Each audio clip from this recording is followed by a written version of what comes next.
इतिहास में ना कुछ दौर ऐसे होते हैं जिन्हें हम स्वर्ण युग कहते हैं। भारत का गुप्त साम्राज्य बिल्कुल ऐसा ही एक दौर था। पर कभी सोचा है, जब इतना बड़ा, इतना महान साम्राज्य बिखरता है तो होता क्या है? उसकी जगह कौन लेता है? यही वो सवाल है जो हमें इतिहास के एक बहुत ही दिलचस्प मोड़ पर ले जाता है। देखिए, ये कहानी सिर्फ एक साम्राज्य के खत्म होने की नहीं है, बल्कि ये एक पूरी की पूरी नई दुनिया के जन्म की कहानी है। तो चलिए इस पूरी कहानी को परत दर परत खोलते हैं। ये स्लाइड हमें उस दौर की एक बहुत ही साफ तस्वीर दिखाती है। एक तरफ है प्राचीन भारत का मजबूत गुप्त साम्राज्य और दूसरी तरफ है मध्यकालीन भारत की शुरुआत। और इन दोनों को जोड़ता है लगभग 200 साल का ये ब्रिज पीरियड, मतलब एक सेतु काल। और हाँ, ये कोई खालीपन का दौर नहीं था, बिल्कुल नहीं, बल्कि ये वो मजबूत नींव थी जिस पर अगले 1000 साल का भारत खड़ा होने वाला था। ठीक है, तो चलिए अब इसमें थोड़ा और गहराई से उतरते हैं। गुप्त साम्राज्य के टूटने का जो सबसे पहला और सबसे बड़ा असर हुआ, वो था राजनीतिक एकता का खत्म हो जाना। एक ऐसा बदलाव जिसने भारत का नक्शा हमेशा हमेशा के लिए बदल दिया। तो सवाल ये है कि भाई, इतना बड़ा साम्राज्य आखिर बिखरा कैसे? इसकी कई वजह थी। एक के बाद एक कमजोर राजा आए, बाहर से होड़ों के लगातार हमले हो रहे थे जिन्होंने खजाना खाली कर दिया था, और दिल्ली में, मतलब जो भी राजधानी थी, वहां से केंद्र की पकड़ ढीली पड़ रही थी। नतीजा ये हुआ कि जो गवर्नर कभी साम्राज्य के अधीन काम करते थे, अब वो अपने अपने इलाकों के खुद राजा बन बैठे। और इस बिखराव से सामने आई ये नई तस्वीर। अब देखिए, कोई एक अखिल भारतीय शक्ति नहीं बची थी। सत्ता के कई नए सेंटर्स बन गए थे। उत्तर में हर्षवर्धन का दबदबा था, दक्कन में चालुक्य थे, दक्षिण में पल्लव और पश्चिम में मैत्रक। भारत का जो पॉलिटिकल मैप था वो पूरी तरह से बदल चुका था। ये एक लाइन आप कह सकते हैं इस पूरे राजनीतिक बदलाव का सार है। एक सेंट्रल पावर की जगह अब कई रीजनल पावर थीं, और यही इस नए दौर की सबसे बड़ी पहचान थी। तो ये तो हुई सियासत की बात। चलिए अब सियासत से आगे बढ़कर देखते हैं कि समाज और अर्थव्यवस्था के लेवल पर क्या बड़े बदलाव आ रहे थे। क्योंकि ये समझना बहुत जरूरी है कि जब सत्ता बदलती है ना, तो सिर्फ राजा नहीं बदलते, शक्ति, पैसा और समाज का पूरा ताना बाना ही बदल जाता है। अब ये स्लाइड जो दिखा रही है वो वाकई में बहुत दिलचस्प है। ये पहले और बाद की कहानी है। देखिए, गुप्त काल में एक मजबूत केंद्र था जो अपने अधिकारियों को कैश में सैलरी देता था। लेकिन बाद के दौर में केंद्र कमजोर हुआ और सैलरी की जगह जमीन के टुकड़े दिए जाने लगे। और बस यहीं से एक नया और ताकतवर क्लास पैदा हुआ, सामंतों का क्लास। इस नए दौर का जो सबसे बड़ा इंजन था वो यही था, भूमि अनुदान।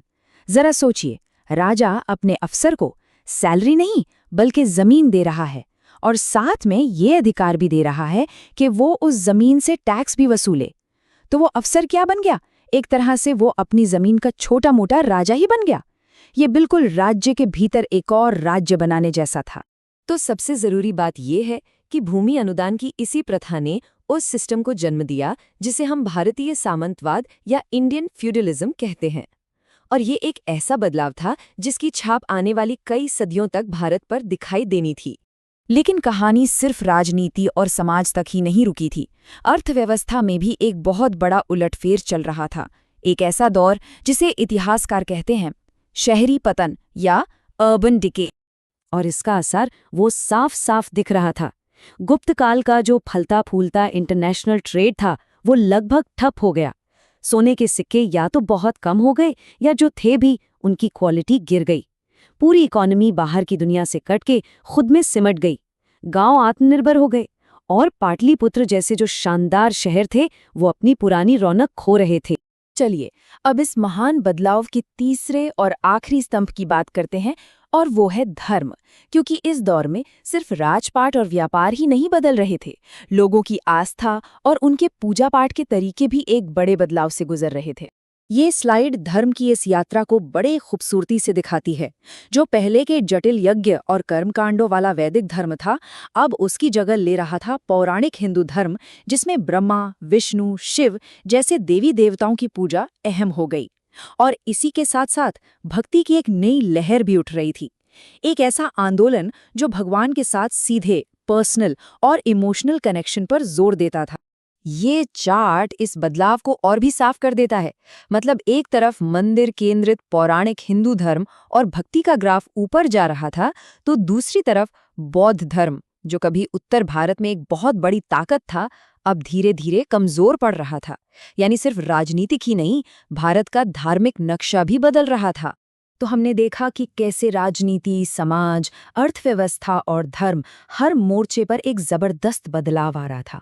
तो अब सवाल ये उठता है कि असल में इस ब्रिज पीरियड ने आने वाले भारत को विरासत में दिया क्या? और ये स्लाइड क्या खूबसूरती से पूरी कहानी को समेटती है। मध्यकालीन भारत की जो भी बड़ी पहचान है ना, चाहे वो सामंती व्यवस्था हो या अलग अलग क्षेत्रीय संस्कृतियों का जन्म हो, भक्ति आंदोलन का फैलाव हो या फिर मंदिरों का एक आर्थिक शक्ति के तौर पर उभरना, इन सब की जड़ें इसी सेतु काल में थी। इसी दौर ने आने वाले मध्य युग का पूरा स्टेज तैयार कर दिया। तो आखिर में वही सवाल, इस दौर को द ग्रेट ट्रांजिशन यानी महान संक्रमण काल क्यों कहा जाता है? मुझे लगता है अब इसका जवाब हमारे पास है, क्योंकि ये सिर्फ एक साम्राज्य का अंत नहीं था, ये एक पूरी दुनिया का अंत था और एक बिल्कुल नई दुनिया की शुरुआत। वो दुनिया जिसे हम मध्यकालीन भारत के नाम से जानते हैं। इसी दौर ने भारत की आने वाली सदियों की कहानी लिख दी थी।